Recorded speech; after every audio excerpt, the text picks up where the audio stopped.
Okay, students, let's begin our new chapter. Chapter 4, Sorting Materials into Groups. We saw that our food and clothes have so much varieties in them. Not just food and clothes, there is such a vast variety of objects everywhere. We see around us a chair, a bullock cart, a cycle, cooking utensils, books, clothes, toys, water and stones, and many other objects. All these objects have different shapes, colors and uses. അപ്പം നമ്മൾ കഴിഞ്ഞ ചാപ്റ്ററിൽ ഫുഡിനെ കുറിച്ചും അതുപോലെ തന്നെ ക്ലോത്ത്സിനെ കുറിച്ചും പഠിച്ചു. അതിൽ ഫുഡിൻ്റെ ചാപ്റ്റർ എടുക്കുകയാണെങ്കിൽ ഫുഡിൽ തന്നെ പല വെറൈറ്റീസ് ഉണ്ടെന്ന് പഠിച്ചു. അതുപോലെ ക്ലോത്ത്സിലും പല വെറൈറ്റീസ് ഉണ്ടെന്ന് നമ്മൾ പഠിച്ചു. അപ്പോൾ ഫുഡിൻ്റെയും ക്ലോത്ത്സിൻ്റെയും കാര്യം മാത്രമല്ല, നമുക്ക് ചുറ്റുമുള്ള ഒബ്ജക്ട്സ് ഒരു പല വെറൈറ്റിയിലുള്ള ഒബ്ജക്ട്സാണ് നമ്മുടെ സറൗണ്ടിങ്സിൽ അല്ലെങ്കിൽ നമ്മൾ ഡെയിലി കാണുന്നത്. അപ്പം ഫോർ എക്സാമ്പിൾ പറഞ്ഞാൽ ചെയർ കാണുന്നുണ്ട്, ബുള്ളോക്ക് കാർട്ട്, അതുപോലെ തന്നെ സൈക്കിൾ, കുക്കിംഗ് യൂട്ടിലെൻസസ്, books, clothes, toys, water, stones, many other objects. അങ്ങനെ ധാരാളം ഒബ്ജക്ട്സ് നമ്മൾ ഡേ ടു ഡേ ലൈഫിൽ കണ്ടുവരുന്നുണ്ട്. All these objects have different shapes, colours and uses. അപ്പം ഓരോ ഒബ്ജക്ട്സിനും നമ്മൾ കാണുന്ന ഓരോ ഒബ്ജക്ട്സിനും അതിൻ്റേതായിട്ടുള്ള യൂസസും അതുപോലെ തന്നെ ഷേപ്പും കളേഴ്സും ഒക്കെ ഉണ്ട്. Look around and identify objects that are round in shape. അപ്പോൾ ഒരു ടാസ്ക് എന്ന് വെച്ചാൽ നിങ്ങളുടെ സറൗണ്ടിങ്സിലൊന്ന് നോക്കി ഒബ്സർവ് ചെയ്തതിന് ശേഷം അവിടെ റൗണ്ട് ഷേപ്പിൽ എന്തൊക്കെ ഒബ്ജക്ട്സ് ആണ് കാണുന്നതെന്ന് നോട്ട് ചെയ്യാം. Our list may include a rubber ball, a football and a glass marble. നമ്മുടെ ലിസ്റ്റിനകത്ത് എന്തൊക്കെയായിരിക്കും? ചിലപ്പോൾ ഒരു റബ്ബർ ബോൾ ഇൻക്ലൂഡ് ആയിരിക്കാം, ചിലപ്പോൾ ഫുഡ് ബോൾ ആയിരിക്കാം, ചിലപ്പം ഗ്ലാസ് മാർബിൾ. ഇതൊക്കെ നമുക്ക് ചിലപ്പം നമ്മൾ എഴുതിയിരിക്കും. If we include objects that are nearly round, our list could also include objects like apples, oranges and earthen picture. അപ്പോൾ അതുപോലെ തന്നെ നിയർലി റൗണ്ട് ഷേപ്പ് പോലെയുള്ള ഒബ്ജക്ട്സ് നമ്മൾ ഐഡൻറ്റിഫൈ ചെയ്ത് എഴുതാൻ പറഞ്ഞാൽ അതിനകത്ത് ആപ്പിൾ വരും, അതുപോലെ oranges, earthen pitcher means earthen pots അതുപോലൊക്കെ വരും. Suppose we were looking for objects that are edible, we might include all the items we have listed in table 1.1 and 1.2 and 1.3 in chapter 1. അപ്പോൾ നമ്മൾ നമ്മൾ കഴിക്കുന്ന എന്തൊക്കെ objects ആണുള്ളതെന്ന് ചോദിച്ചാൽ നമ്മൾ first ചാപ്റ്ററിൽ നമ്മൾ 3 ടേബിൾസ് നോക്കിയിരുന്നു. ആ ടേബിളിലുള്ള ലിസ്റ്റൊക്കെ നമുക്ക് ഇവിടെ ഇൻക്ലൂഡ് ചെയ്യാൻ പറ്റും. We might also find that some of those round shaped objects we just listed out are also in this group. അപ്പോൾ നമ്മൾ അതിൽ നമ്മൾ ലിസ്റ്റ് ചെയ്തിരുന്ന ഫുഡ് ഐറ്റംസിൽ റൗണ്ട് ഷേപ്പിൽ വരുന്ന വെജിറ്റബിൾസ്, ഫ്രൂട്ട്സ് ഒക്കെ ഉണ്ട്. അപ്പോൾ അതും നമുക്ക് ഈ ലിസ്റ്റിൽ ഇൻക്ലൂഡ് ചെയ്യാം. Let us say we wish to make a group of objects that are made of plastics. അപ്പം അത് നമ്മളൊരു പ്ലാസ്റ്റിക്കിൽ ഉണ്ടാക്കിയ ഒബ്ജക്ട്സ് എന്തൊക്കെയാണെന്ന് ലിസ്റ്റ് ഔട്ട് ചെയ്യണം. അപ്പോൾ അതിൽ എന്തൊക്കെയായിരിക്കും ഇൻക്ലൂഡ് ആവുന്നത്? Buckets, lunch boxes, toys, water containers, pipe and many such objects may find place in this group. അപ്പോൾ ഇതുപോലെയുള്ള ധാരാളം സാധനങ്ങൾ നമ്മുടെ ഗ്രൂപ്പിൽ ഇൻക്ലൂഡ് ആകും. There are so many ways to group objects. അപ്പോൾ ഒബ്ജക്ട്സിനെ ധാരാളം വേസിൽ നമുക്ക് ഗ്രൂപ്പ് ചെയ്യാനായിട്ട് പറ്റും. In the above examples we have grouped objects on the basis of their shape or the materials they are made. അപ്പോൾ നമ്മൾ എബോ എക്സാമ്പിളിൽ നമ്മൾ അതിൻ്റെ ഷേപ്പിൻ്റെ ബേസിസിൽ ആദ്യം നമ്മൾ റൗണ്ട് ഷേപ്പിലുള്ളതിനെ ചെയ്യാൻ പറഞ്ഞു, ലിസ്റ്റ് ഔട്ട് ചെയ്യാൻ പറഞ്ഞു. പിന്നീട് പ്ലാസ്റ്റിക്, അതേത് മെറ്റീരിയൽ കൊണ്ടാണ് നിർമ്മിച്ചിരിക്കുന്നത് ആ ഒരു ഇതിൽ നമ്മൾ ലിസ്റ്റ് ഔട്ട് ചെയ്യാൻ പറഞ്ഞു. അപ്പോൾ അതുപോലെ നമുക്ക് ഒബ്ജക്ട്സിനെ പല തരത്തിൽ ചെയ്യാൻ പറ്റും, ക്ലാസിഫൈ ചെയ്ത് എഴുതാനായിട്ട് സാധിക്കും.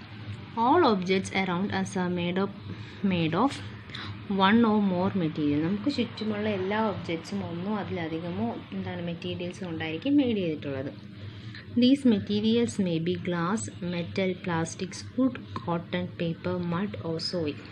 അപ്പോൾ ഈ മെറ്റീരിയൽസ് ചിലപ്പം ഗ്ലാസ് ആയിരിക്കാം, അല്ലെങ്കിൽ മെറ്റൽ ആയിരിക്കാം, പ്ലാസ്റ്റിക് ആയിരിക്കാം, വുഡ് ആയിരിക്കാം, കോട്ടൺ ആയിരിക്കാം, പേപ്പർ ആയിരിക്കാം, മഡ് ആയിരിക്കാം, അതും അല്ലെങ്കിൽ സോയിൽ കൊണ്ട് കൺസ്ട്രക്ട് ചെയ്തതായിരിക്കാം. Can you think of more examples of materials? അപ്പം ഇത് കൂടാതെ നിങ്ങൾക്കറിയാവുന്ന മെറ്റീരിയൽസ് ഏതൊക്കെയാണ് നിങ്ങൾ ഒന്ന് തിങ്ക് ചെയ്ത് എഴുതുക. First activity, let us collect as many objects as possible around us. നമുക്ക് ചുറ്റുമുള്ള ധാരാളം നമുക്ക് പറ്റുന്ന അത്രയുള്ള ഒബ്ജക്ട്സിന് എന്ത് ചെയ്യുക, കളക്ട് ചെയ്യുക. Each of us could get some everyday objects from home, and we could also collect some objects from the classroom or from outside the school. അപ്പോൾ നമ്മൾ എവറിഡേ നമ്മുടെ വീട്ടിൽ യൂസ് ചെയ്യുന്ന ഒബ്ജക്ട്സ് നമുക്ക് ഇതിൽ കിട്ടും. അതുപോലെ തന്നെ നിങ്ങൾക്ക് എന്ത് ചെയ്യാം, നിങ്ങളുടെ സ്കൂളിൽ നിങ്ങളുടെ ക്ലാസ് റൂമിലുള്ളതോ അല്ലെങ്കിൽ നിങ്ങളുടെ സ്കൂൾ സറൗണ്ടിങ്സിലുള്ള ഒബ്ജക്ട്സോ എന്ത് ചെയ്താൽ കളക്ട് ചെയ്യാം. What will happen in our collection. അപ്പോൾ നമ്മുടെ കളക്ഷനിൽ എന്തൊക്കെയായിരിക്കും സംഭവിക്കുക, അതിൽ എന്തൊക്കെ കാണുമായിരിക്കും? Chalk, pencil, notebook, rubber, duster and a hammer, nail, soap, spoke of a wheel, bat, matchbox, salt, potato. We can also list objects that we can think of but cannot bring in the classroom. For example, wall, trees, doors, tractor, road. അപ്പോൾ നമുക്ക് എന്താണ് ഈ chalk, pencil അതുപോലെയുള്ള objects കൂടാതെ നമുക്ക് എന്ത് ചെയ്യും, നമുക്ക് കാണുന്ന സറൗണ്ടിങ്സിലുള്ള ഒബ്ജക്ട്സ് നമ്മുടെ ക്ലാസ് റൂമിൽ കൊണ്ടുവരാൻ പറ്റാത്ത ഒബ്ജക്ട്സിനെ നമുക്ക് എന്ത് ചെയ്യാം, ഇൻക്ലൂഡ് ചെയ്യാം. എക്സാമ്പിൾ എന്തൊക്കെയാണ്? വാൾ, ട്രീസ്, ഡോർ, ട്രാക്ടർ, അതുപോലെ റോഡ്. ഇതൊക്കെ നമുക്ക് എന്ത് ചെയ്യാം, ഈ ലിസ്റ്റിൽ നമുക്ക് ഇൻക്ലൂഡ് ചെയ്യാം. Separate all objects from this collection that are made from paper or wood. അപ്പോൾ ഇതിനെ നമുക്ക് എന്ത് ചെയ്യാം, രണ്ടായിട്ട് ഡിവൈഡ് ചെയ്യാം, രണ്ടായിട്ട് സെപ്പറേറ്റ് ചെയ്യാം. ദാറ്റ് എന്താണ് made from paper or wood. വുഡിൽ മെയ്ഡ് ചെയ്തതോ അല്ലെങ്കിൽ പേപ്പറിൽ മെയ്ഡ് ചെയ്തതിനെ നമുക്ക് അങ്ങനെ സെപ്പറേറ്റ് ചെയ്യാം. This way we have divide all objects into 2 groups. അപ്പോൾ ഇങ്ങനെ നമ്മൾ എന്ത് ചെയ്യുക, ഒബ്ജക്ട്സ് നമുക്ക് 2 ഗ്രൂപ്പ്സ് ആയിട്ട് ഡിവൈഡ് ചെയ്യാം. One group has the objects that are made from paper or wood, while the other group has the objects that are not made of these materials. അപ്പം ഒരു ഗ്രൂപ്പിൽ എന്താണ് വുഡിലോ പേപ്പറിലോ എന്താണ് കൺസ്ട്രക്ട് ചെയ്തത്, മറ്റൊരു ഗ്രൂപ്പിൽ ഇതിലൊന്നും ഇൻക്ലൂഡ് ആവാത്തത് നമുക്ക് എന്ത് ചെയ്യാം, ലിസ്റ്റ് ഔട്ട് ചെയ്യാം. Similarly, we could separate the things that are used for preparing food. അപ്പോൾ ഇതുപോലെ തന്നെ നമ്മൾ ഫുഡ് പ്രിപ്പയർ ചെയ്യാൻ യൂസ് ചെയ്യുന്ന മെറ്റീരിയൽസ് നമുക്ക് എന്ത് ചെയ്യാം, ഇതിൽ ലിസ്റ്റ് ഔട്ട് ചെയ്യാം. Let us be a little more systematic. List all the objects collected in table 4.1. Try to identify the materials that each one is made of. അപ്പോൾ ഇതിൽ നിന്നും കുറച്ചുകൂടെ സിസ്റ്റമാറ്റിക് ആയിട്ട് നമ്മൾ കളക്ട് ചെയ്ത ഒബ്ജക്ട്സ് എന്ത് മെറ്റീരിയൽ കൊണ്ടാണ് കൺസ്ട്രക്ട് ചെയ്തിരിക്കുന്നത് നമുക്ക് എന്ത് ചെയ്യാം, ഈ ടേബിൾ 4.1 എന്ത് ചെയ്യാൻ പറഞ്ഞിട്ടുണ്ട്, അവർ ക്ലാസിഫൈ ചെയ്യാനായിട്ടുണ്ട്. നമ്മൾ എന്ത് ചെയ്യുക, ഓർഡർ ചെയ്ത് എഴുതാനായിട്ട് പറഞ്ഞിട്ടുണ്ട്.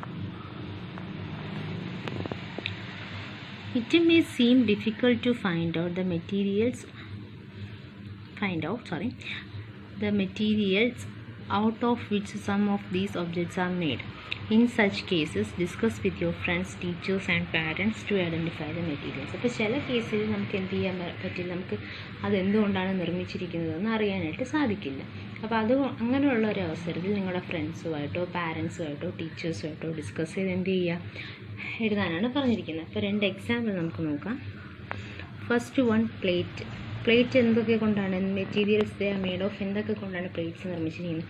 സ്റ്റീൽ പ്ലേറ്റ് ഉണ്ട്, സ്റ്റീലുണ്ട്, ഗ്ലാസ് ഉണ്ട്, പ്ലാസ്റ്റിക് ഉണ്ട്, അല്ലെങ്കിൽ മറ്റെന്തെങ്കിലും. അതുപോലെ നമ്മൾ ഡെയിലി യൂസ് ചെയ്യുന്ന ഒരു ഒബ്ജക്റ്റാണ് പെൻ എന്ന് പറയുന്നത്. പെൻ എന്തൊക്കെ കൊണ്ടാണ്? പ്ലാസ്റ്റിക്കും മെറ്റലും കൊണ്ടാണ് പെൻ നിർമ്മിച്ചിരിക്കുന്നത്. അപ്പോൾ ഇങ്ങനെ ബാക്കി ഒബ്ജക്ട്സ് നിങ്ങൾ കണ്ടെത്തി അതിനെന്ത് ചെയ്യുക, ലിസ്റ്റ് ഔട്ട് ചെയ്യാനാണ് കൊടുത്തിരിക്കുന്നത്. Next, activity 2. Table 4.2 list some common materials. Table 4.2 കുറച്ച് കോമൺ മെറ്റീരിയൽസ്, നമ്മൾ ഡെയിലി യൂസ് ചെയ്യുന്ന കുറച്ച് മെറ്റീരിയൽസാണ് കൊടുത്തിരിക്കുന്നത്. You can also add more materials in column 1 and take they are known to you. Now try and think of everyday objects you know that made mainly of these materials. List them in column 2. അതായത് നിങ്ങൾക്കറിയാവുന്ന materials കൊണ്ട് എന്തൊക്കെ സാധനങ്ങളാണ് നിർമ്മിച്ചിരിക്കുന്നത് അല്ലെങ്കിൽ എന്തൊക്കെ നമുക്ക് നിർമ്മിക്കാൻ പറ്റുമെന്നുള്ളത് നിങ്ങൾ എന്ത് ചെയ്യാനാണ്, ഈ ടേബിളിൽ എഴുതാനാണ്.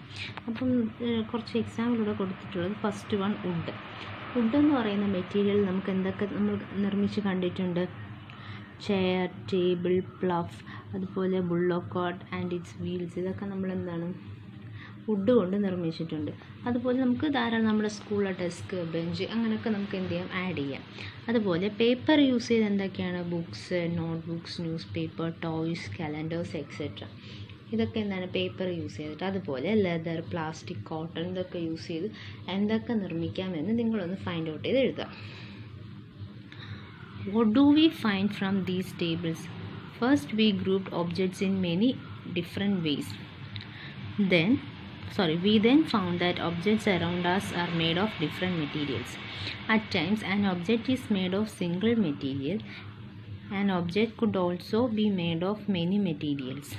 And then again, one material could be used for making many different objects. What decides which material should be used for making any given object? It seems that we need to know more about different materials. അപ്പോൾ നമുക്ക് ഈ രണ്ട് ടേബിളിൽ നിന്നൊരു കൺക്ലൂഷനിലെത്താം. First we grouped objects in many different ways. First നമ്മൾ ഒബ്ജക്ട്സിനെ പലതരത്തിലാണ് ക്ലാസിഫൈ ചെയ്തത് അല്ലേ.